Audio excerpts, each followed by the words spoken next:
अकेलापन। सुबह 6 बजे दरवाज़ा खोला तो पता चला सामने वाले घर में रहने वाली कमला जी दुनिया को छोड़कर जा चुकी है। उनके घर में उनकी दोनों बेटियां आ चुकी थी। हमको इस सोसाइटी के फ्लैट में आए केवल 2 साल ही हुए थे। टीना और डब्बू की पढ़ाई, घर का सारा काम, पति का भी रूटीन काम ही है, इसीलिए घर का भी सब कुछ मुझे ही संभालना होता है। मुझे वैसे भी बिना वजह इधर उधर बातें करने का शौक भी नहीं है, क्योंकि जब भी समय मिलता है मैं अपने पति के दफ्तर के काफ़ी काम को ऑनलाइन ही देखती रहती हूँ। दोनों बच्चों के इम्तिहान नज़दीक थे और वो अक्सर खेल में ही व्यस्त रहते थे। दोनों अक्सर बालकनी में जाकर बैठ जाते हैं और फिर नीचे घूमते हुए उनके मित्र से ही बात करते हैं, व्यस्त हो जाते हैं। उन दिन गुस्से में आकर मैंने बालकनी वाला जाली वाला ही नहीं, दूसरा गेट भी बंद करके हर खिड़की पर पर्दा लगा दिया। दूसरे ही दिन जब घर का दरवाज़ा खटका तो सामने कमला जी खड़ी थी। मैंने अपने सामने वाले घर की बालकनी में उन्हें बैठे हुए देखा था। नमस्ते माता जी, अभिवादन करते हुए मैंने उन्हें अंदर आने को कहा तो उन्होंने बोला, बेटा तुमने बालकनी वाली खिड़कियां और दरवाजे में पर्दा क्यों लगा दिया? अचानक से हुए इस प्रश्न से मैं हैरान हो उठी और इनसे पहले कि मैं उनसे पूछती कि मैंने पर्दा तो अपने घर में लगाया है, इससे आपको क्या फ़र्क पड़ता है? तभी वो बोली, मेरे दोनों बेटियां भी दिल्ली और बहादुरगढ़ में ही रहते हैं। मेरे पति के देहांत हुए 7 साल हो चुके थे। तुमसे पहले जो परिवार रहता था उनसे भी मेरी अच्छी दोस्ती थी, क्योंकि मैं अकेली रहती हूँ और ज़्यादा बाहर निकल नहीं पाता हूँ। कोई बार बहुत अकेलापन लगता है। बालकनी में से जब तुम्हारे बच्चे खेलते रहते हैं, बातें करते रहते हैं तो मुझे अल्लाह लगता है कि मैं इसी परिवार में हिस्सा हूँ। कल से जब से तुमने इस बालकनी में पर्दा लगाकर इस दरवाजे को बंद कर दिया तो मेरा अपना ही घर में दम सा घुट रहा है। अगर तुम्हें बुरा ना लगे तो इस बालकनी वाले दरवाजे पर पर्दे मत लगाओ। मैं बहुत हैरान थी। हमारे ही परिवार में कोई और सदस्य है जिससे कि मैं अनजान थी।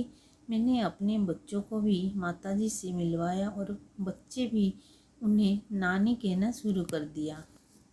उसके बाद दिन में 1-2 बार उनसे हाल चाल पूछने में अपनी दिनचर्या में ही शामिल कर लिया था। घर में जब भी कोई त्यौहार मनाता या अच्छी चीज़ बनती तो मैं कमला जी के घर पर ज़रूर उससे भेजवा देती। कमला जी भी घर के सामान के साथ साथ बच्चों के लिए चॉकलेट या कुछ भी मंगवा कर रखती थी। उनकी बेटियां जब भी आती थी तो वो उनसे दोनों बच्चों के लिए खिलौने भी मंगवा लेती थी। मैं तो हैरान थी जब बच्चों के लिए उन्होंने फुटबॉल और बैडमिंटन के बैट बगैर गिफ्ट करे। अभी 2 दिन पहले ही तो बच्चे मुझसे वो लाने की जिद कर रहे थे। शायद कमला जी ने उनकी बातें सुन ली हो, इसीलिए अपनी बेटी से कहकर वो सामान मंगवा लिया हो। कमला जी ने पति के पेंशन उनके अकाउंट में आती थी। उनकी दोनों बेटियां उनका बहुत ख्याल रखती थी और उन्हें कोई भी चीज़ की ज़रूरत हो तो वो कहीं भी ऑनलाइन साइट से मंगवा देती थी। वो हमारे परिवार का हिस्सा ही बन चुकी थी। उनके कारण अब जब मैं कहीं बाहर जाती तो मुझे बच्चों की सुरक्षा की ज़्यादा चिंता नहीं होती थी, क्योंकि वो अपनी बालकनी से ही बच्चों का बहुत ख्याल रखती थी। वो तो सुबह जल्दी उठ जाती थी और बालकनी में ही बैठकर अपना योगा वगैरह करते हुए बच्चों के देखने का इंतज़ार करती थी।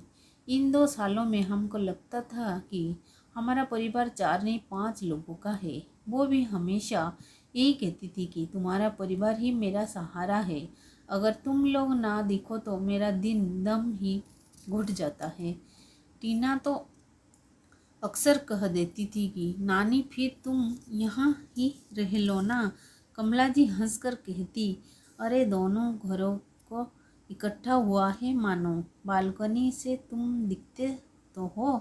बच्चों के स्कूल की छुट्टियां हो रही थी और पति को बेंगलुरु जाना था।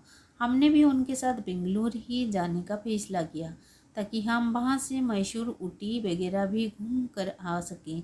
रात को ही हम 20 दिन बाद अपने फ्लैट में आए थे। सुबह उठकर कमला जी को अभिवादन करने की सोच ही रही थी कि हृदय गति रुकने से उनकी मृत्यु की खबर सुनकर मुझे एक झटका सा लगा। उठने के बाद जब बच्चे बालकनी में गए और उन्हें कमला जी के ना रहने का पता पड़ा तो टीना डब्बू ने मुझसे कहा, मम्मी क्या हम लोग जाने के बाद नानी का दम घुट गया था? बच्चों का सवाल सुनकर मैं भी सच में पड़ गई और दरवाज़ा खोलकर सामने वाले घर में उनकी बेटियों को सांत्वना देने को चली गई। घर में रह रह कर यही ख्याल आ रहा था कि शायद ऐसा ना हुआ हो। उनकी बेटियों से मैं भी बहुत कुछ पूछना चाहती थी। वहाँ जाकर जब मुझे पता पड़ा उनकी तबीयत 2-3 दिन पहले खराब हो गई थी और उनकी बेटी उनके साथ थी तो यकीन मानिए सर पर से मानो बहुत बड़ा बोझ उतर गया हो। दोस्तों आज का ये स्टोरी कैसा लगा? अच्छा लगा होता तो प्लीज़ लाइक शेयर सब्सक्राइब जरूर करना।